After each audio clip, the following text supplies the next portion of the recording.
Coming up, outspoken Congressman Ron Paul, who is running for president. How does he feel about the president's dire forecasts if Congress fails to raise the debt ceiling?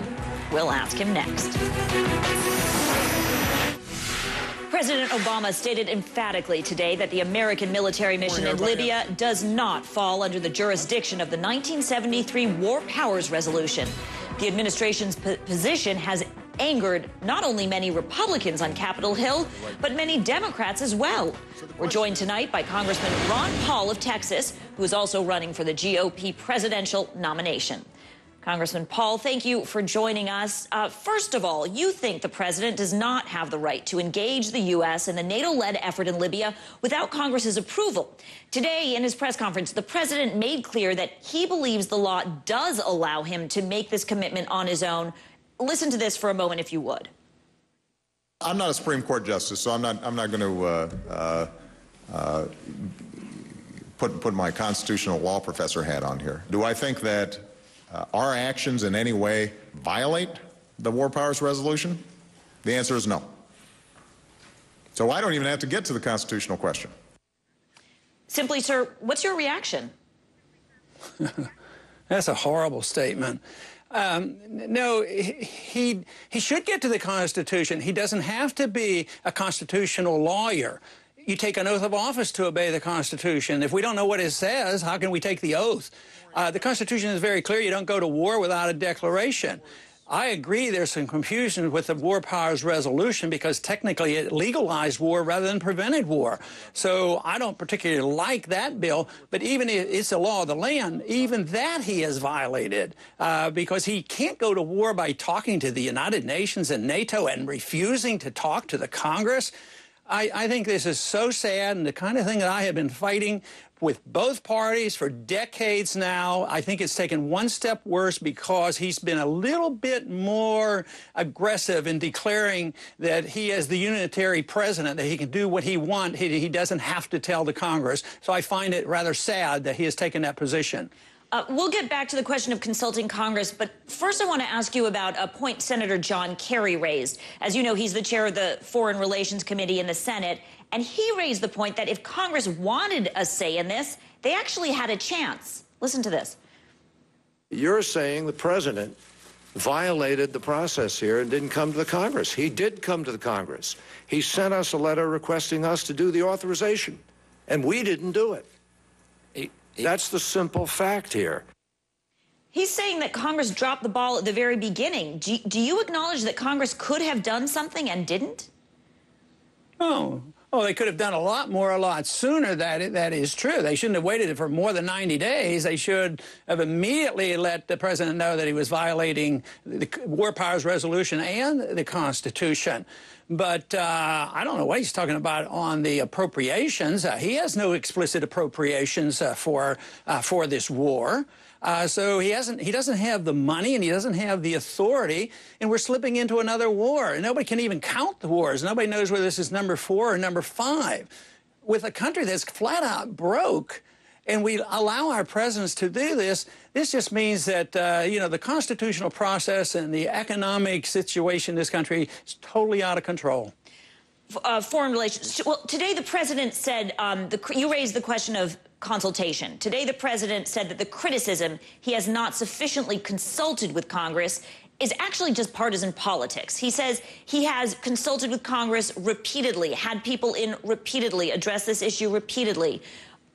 Are you using this issue simply to score political points?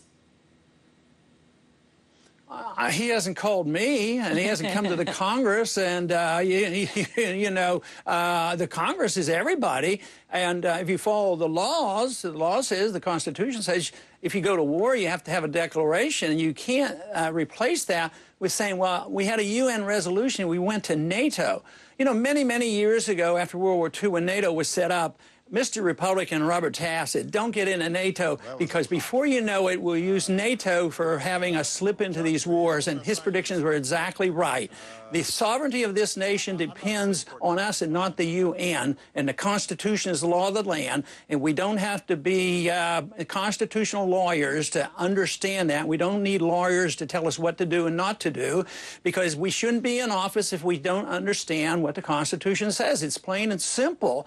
So, but he's not the first. It's been going on for so long. Matter of fact, Truman was the first one to do it. He went in under the UN resolution. I'm sure if I'd have been in Congress back in 1950, I'd have been as outraged as I am now.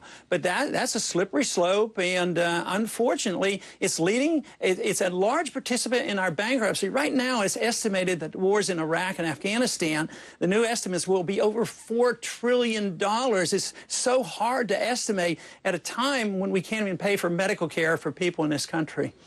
You know, the president also made a point about the message that this debate that's happening in the U.S. is sending to the broader world. Here's what he said. We should be sending out a unified message to this guy that he should step down and give his people a fair chance to live their lives without fear. And this suddenly becomes the cause célèbre for some folks in Congress? Come on. He's talking about Gaddafi, that the U.S. should be unified in saying Gaddafi should step down. So, oh, yeah. Hey, he seemed to be implying that members of Gaddafi's the only bad guy in the world? Well, I'm asking, do you agree that members of Congress who are calling for U.S. troops to leave Libya are sending mixed messages to Gaddafi? And is it important that U.S. politicians are unified on the issue? Well, no, it's not important. What is a free country supposed to do? What is a democracy supposed to do? What are debates all about? This idea that you can't dissent from a president that we sincerely believe is thwarting the Constitution, we're not supposed to say anything? I mean, that's just beyond imagination. So, but the whole idea, because he's a bad guy and we don't like him and he might have done something if we hadn't gone in, well, they said Gaddafi might kill civilians. Well, how many civilians have been killed since we've been involved in bombing him? Hundreds, if maybe thousands of individuals have been killed over there, and Gaddafi's not killing his own people. But there are a lot of bad people in the world. Does he want to do that in every dictatorship around the country? But we have, since the Cold War ended, we've assumed this responsibility that we have to dictate to every single country which dictators should run their country. So when there's a good dictator, you know, we sort of give them a lot of money. When they turn against us or we decide he's a bad dictator, I mean, it wasn't so many years ago that we were doing business with Gaddafi. Just a few years ago. The same, it's just over and over. At one moment, we're their best friends, as you know, we were on the same side as bin Laden was when the Soviets were in Afghanistan. Then he became our arch enemy. Saddam Hussein was our best friend in the 80s. We helped him, and we even helped them get a nuclear reactor at one time. And so it's this flip-flopping around, and we forget about the purpose of the Congress and the president. It's supposed to protect the sovereignty and the safety of this country, not to take care of the whole world and police and decide which dictator is going to run every country. Switching gears, sir, if we could for a moment. You're opposed, let's talk about the economy here. You're opposed to cutting a deal to raise the debt ceiling. You've argued that we should just let that deadline come and go and that we'll survive without a financial crisis. But in a press conference today, the president disagreed. I want to address what I've been hearing from some quarters, which is, well, maybe this debt limit thing is not really that serious. We can just pay interest on the debt. For the U.S. government to start picking and choosing like that is not going to inspire a lot of confidence. Moreover, which bills are we going to decide to pay? Are we really going to start paying interest to Chinese who hold treasuries? And we're not going to pay folks their Social Security checks? So, sir, which bills would you pay, or do you dispute the whole proposition? Well, for the president to imply that we don't think it's serious, matter of fact, we think it's very, very serious. We just think that continuing the process is worse than facing up to the facts that we're out of money and we're flat out broke. So he should never challenge and tell us that we're not seriously worried about this. But the whole thing is, fear tactics is the tool of big government. Just think of how we go to war. This whole thing about Saddam Hussein, how he was ready to unleash nuclear weapons on us. So we go to war, and none of that was true.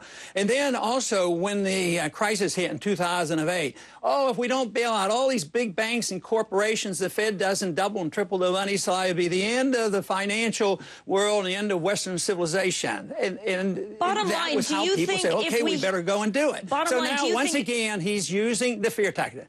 Bottom line, if we do not raise the debt ceiling, you think the U.S. will not suffer a financial crisis?